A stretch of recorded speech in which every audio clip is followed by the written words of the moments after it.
മനുഷ്യവാസമില്ലാത്ത ഒരിടം, കാർഷിക യോഗ്യമല്ലാത്ത ഒരു ഭൂമി, കഴിക്കാൻ ഭക്ഷണമോ കുടിക്കാൻ വെള്ളമോ ഇല്ലാത്ത ഒരിടം, അതായിരുന്നു മക്ക.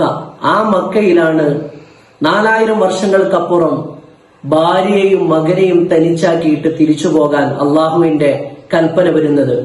മഹാനായ ഖലീലുല്ലാഹി ഇബ്രാഹിം നബി അലൈഹിസ്സലാമിന് അള്ളാഹുവിന്റെ കൽപ്പനക്ക് മുമ്പിൽ മറ്റൊന്നും ആലോചിക്കാനില്ല.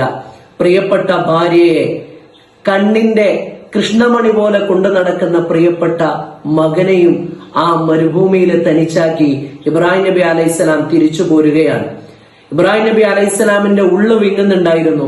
പ്രിയപ്പെട്ട മകൻ ഇസ്മായിൽ നബി അലൈഹിസ്സലാമിനെയും ഹാജറ ബീവിയെയും ആരോരുമില്ലാത്ത മക്ക മണലാരണ്യത്തിൽ തനിച്ചാക്കി തിരിച്ചു പോരുമ്പോൾ അള്ളാഹുവിന്റെ തീരുമാനത്തിന് മുന്നിൽ സർവം സമർപ്പിക്കാനുള്ള ആ ത്യാഗ മനസ്സ് കാലാന്തരങ്ങളിലൂടെ ലോക മുസ്ലിങ്ങൾ ഓർമ്മിച്ചെടുക്കുന്നതും ഇബ്രാഹിം നബിയുടെ ആ ത്യാഗത്തെ തന്നെയാണ്. ഇബ്രാഹിമി ത്യാഗ സന്നദ്ധതയുടെ, കഷ്ടപ്പാടുകളുടെ ഓർമ്മകളാണ് ഈ ദുൽഹിജ്ജ മാസം നമുക്ക് പറഞ്ഞു തരുന്നത്.